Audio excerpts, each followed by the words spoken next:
आणि यानंतर या बुलेटिनमध्ये पाहूयात 25 मिनिटात 50 बातम्या. नागपूरसह विदर्भाला हवामान खात्याचा येलो अलर्ट देण्यात आला. आज आणि उद्या वादळी वाऱ्यासह पावसाचा अंदाज आहे.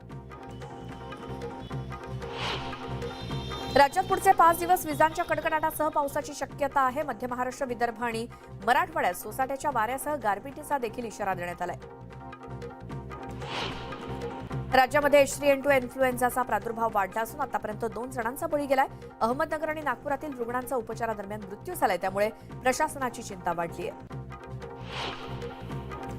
धाराशिवमध्ये नाफेडमार्फत हरभरा खरेदी नोंदणीला 31 मार्चपर्यंत मुदतवाढ देण्यात आली आहे. शेतकरी नोंदणीपासून वंचित राहू नये यासाठी राज्य सरकारनं हा निर्णय घेतलाय. तसंच खरेदी प्रक्रिया 11 जूनपर्यंत सुरू राहणार असल्याची माहिती जिल्हाधिकाऱ्यांनी दिली.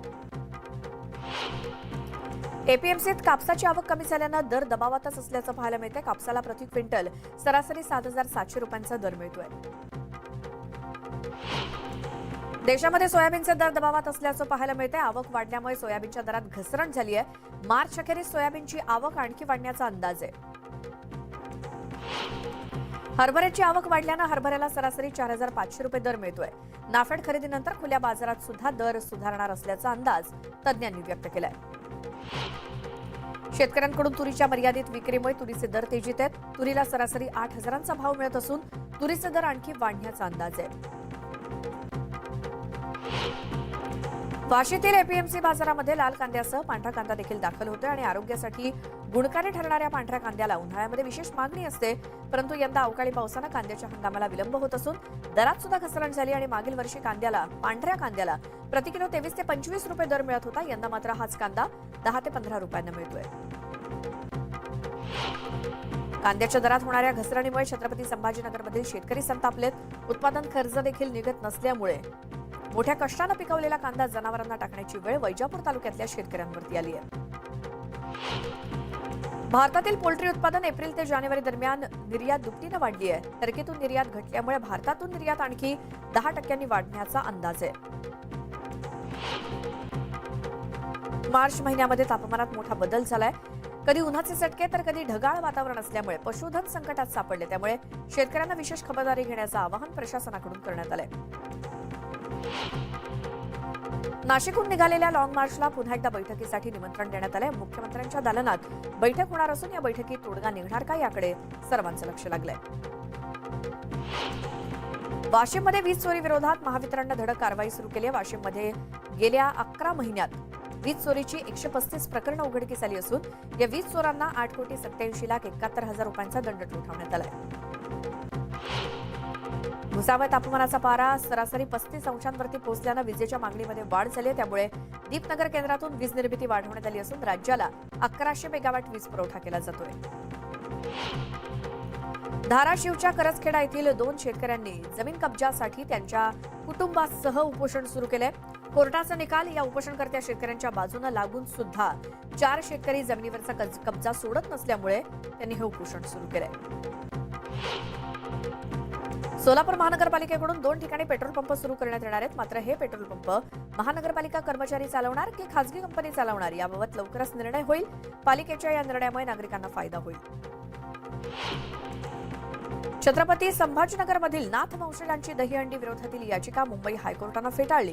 सार्वजनिक दहीहंडी बंद केल्यास 6 लाख वारकऱ्यांवरती अन्याय होईल अशी टिप्पणी करत कोर्टानं याचिका फेटाळली. राज्यातील शासकीय आणि निमशासकीय पदं आता बाह्य यंत्रणेच्या माध्यमातून भरण्याचा निर्णय राज्य सरकारनं घेतलाय. त्यामुळे शासकीय विभागांमधील अधिकारी कर्मचारी आता बाह्य यंत्रणेच्या माध्यमातून घेतले जाणार असून त्यासाठी 9 मनुष्यबळ पुरवठादार संस्थांची नियुक्ती करण्यात आली आहे. मुंबई विद्यापीठाच्या टीवायसह इतर परीक्षांच्या तारखा जाहीर झाल्यात. उन्हाळी सत्राच्या 431 परीक्षांच्या तारखा जाहीर झाल्यात आणि या परीक्षा 27 मार्च पासून सुरू होणार आहेत. नवी मुंबई महानगरपालिका मुख्य जलवाहिनीच्या दुरुस्तीचं काम हाती घेतल्यामुळे आज संध्याकाळी नवी मुंबईतील पाणीपुरवठा बंद असणार आहे. तर कामोठे खारघर नोड या भागामध्ये 16 मार्चला कमी दाबानं पाणीपुरवठा होईल. मुंबई पुणे यशवंतराव चव्हाण द्रुतगती मार्ग आणि राष्ट्रीय महामार्गावरून सर्वसामान्यांचा प्रवास आता अधिक सुरक्षित झालाय. दोन्ही महामार्गांवरील वाहन अपघातांमध्ये 3 महिन्यात 30% घट झाली आहे. हे परिवहन आयुक्तालयाकडून राबवण्यात येत असलेल्या सुरक्षा मोहिमेचं फलित असल्याचा दावा परिवहन आयुक्तालयानं केलाय. इंडिगोची आजपासून नाशिकहून नागपूर, गोवा आणि अहमदाबाद या 3 प्रमुख शहरांसाठी सेवा सुरू करण्यात येते.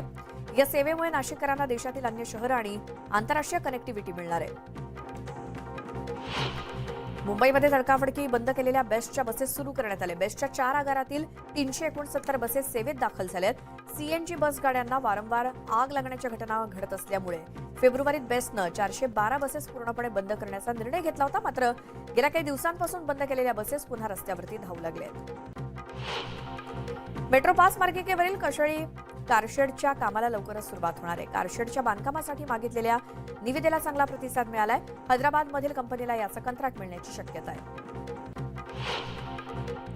शिवडी नावाशेवा या मुंबई पारबंदर प्रकल्पासाठी आणखी 6 महिने प्रतीक्षा करावी लागणार आहे. MMRDAनं अर्थसंकल्पामध्ये हा प्रकल्प 31 मार्चपर्यंत पूर्ण होणार असल्याचं म्हटलंय. मात्र प्रकल्पातील सुविधांची कामं ऑगस्टपर्यंत चालणार असल्याचं MMRDAनं म्हटलंय.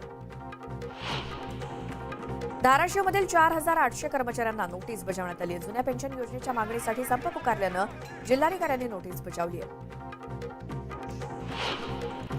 जुन्या पेन्शनच्या मागणीसाठी सुरू असलेल्या कामबंद आंदोलनाचा नागपुरातील सर्वसामान्यांना फटका बसतोय. नागरी सेवेसह कोट्यवधींचे व्यवहार ठप्प झाले असून रुग्णसेवेतील 150 पेक्षा अधिक शस्त्रक्रियांवरती या कामबंद आंदोलनाचा परिणाम झालाय. जुन्या पेन्शनसह विविध मागण्यांसाठी सरकारी आणि निमसरकारी कर्मचाऱ्यांनी संप पुकारला. या संपाचा आजचा दुसरा दिवस आहे. जुन्या पेन्शन योजनेसाठी राज्यातील 19 लाख सरकारी आणि निमसरकारी कर्मचारी बेमुदत संपावरती गेले. त्यामुळे कार्यालयीन कामकाज ठप्प असल्यामुळे सर्वसामान्यांना फटका बसतोय. जुन्या निवृत्तीवेतन योजनेसाठी सरकारी निमसरकारी कर्मचारी, शिक्षक आणि शिक्षकेतर कर्मचाऱ्यांनी पुकारलेल्या बेमुदत संपाला पहिल्याच दिवशी फुटीचं ग्रहण लागलं.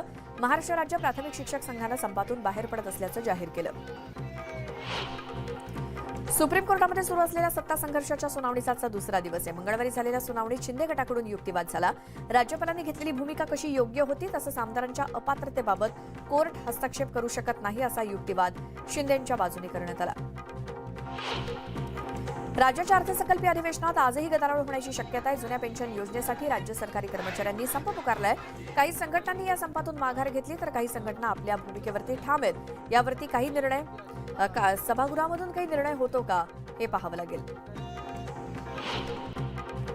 महाविकास आघाडीच्या संयुक्त सभेबाबत चर्चा करण्यासाठी आज बैठक होणार आहे आणि या बैठकीत राज्यभरातील 3ही पक्षांचे पदाधिकारी, जिल्हाध्यक्ष, जिल्हा प्रमुख आणि संपर्क प्रमुख यांना निमंत्रित करण्यात आलंय. या बैठकीला ठाकरे गटाचे प्रमुख उद्धव ठाकरे, अजित पवार, नाना पटोले आणि जयंत पाटील उपस्थित असतील.